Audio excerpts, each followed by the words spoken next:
Muljet kan wahyan do gendeng dina.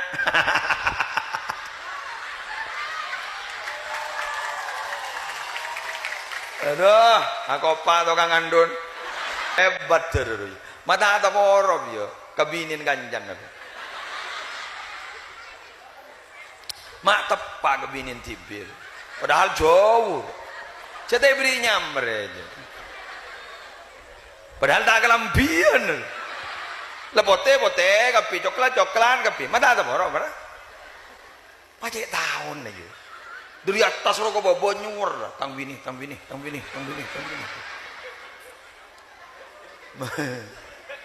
Mamon tepaka orang yang porok.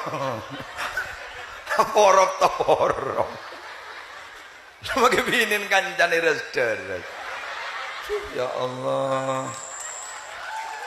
Aba janya laki malolo yu. Aru amareng lake arayu muntanda sebini tak kira terus ja. Teti berarti makai sebini pada leter aja dia.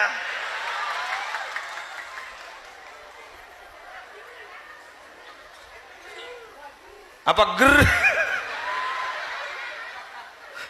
More di budi apa ger? Saya nggak minta paham bonjong.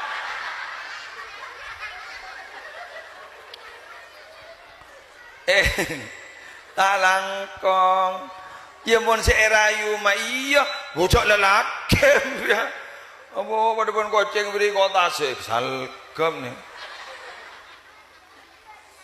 jelas yo mau ditanggap nah ya mau ditanggap ya pakun nanti todus kia bini nang pakun ya mau ditanggap ya ayo gayung bersambut doang. Ya mau tanggapi kan cinta audio bertepuk sebelah tangan. Hari bersebelah tangan dia aja tamunya.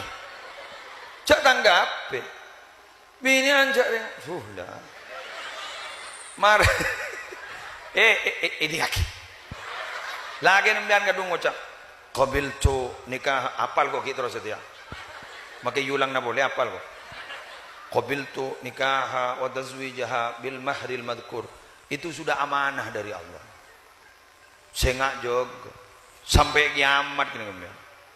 Iyo. Keng ada saya tanya. Mak nyaman mau ring laki yang kike.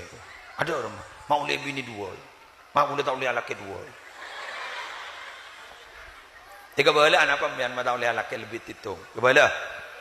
Anan bah tak jelas yuk. Mendung mian lahir pas ndara kecapil pada temu jaanan siapa tegul apa gula sekamar ni kebun dia tak jeri sekamar ya apa teti perpan benruah kok tak jelas ya tak jelas ya lah itu penyebabnya jadi mbian tak oleh akabin lebih dari setong mondeng laki akabin lebih dari setong jelas pan siapa pan ya roh siapa coba tak tahu pulang tedung pan siapa benruah jelas nah nikah sanasab nikah cer kalacer inna lillahi wa inna ilaihi rajiun salbud buddha bener mangkana mbian perkawinan benika keng matepak nasab napa boleh bagi matepak keturunan si asal beni potono kiai pah kabin ben potono kiai John Rajes ya alhamdulillah sepak mbian nika mon jaga terus kehormatan nika